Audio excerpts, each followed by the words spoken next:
How to add another account on Facebook.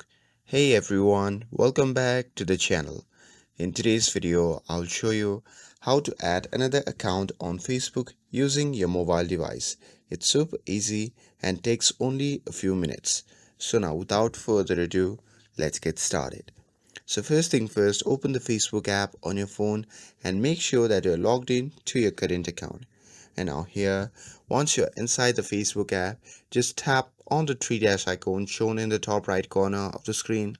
And from there, you can simply scroll down and tap on the option labeled as Logout. And this will take you to the login screen where you can manage multiple accounts. And now, once you are on the login screen, you will see the option labeled as Use Another Profile.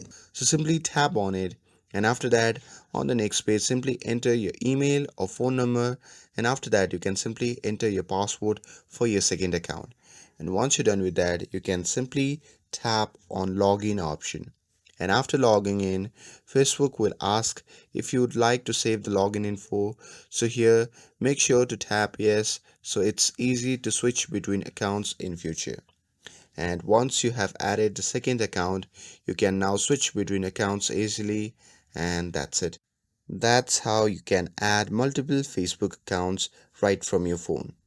And with this, if you found this video helpful, then don't forget to like, share, and subscribe to get updated for more videos. Thanks for watching, and I'll see you in the next video.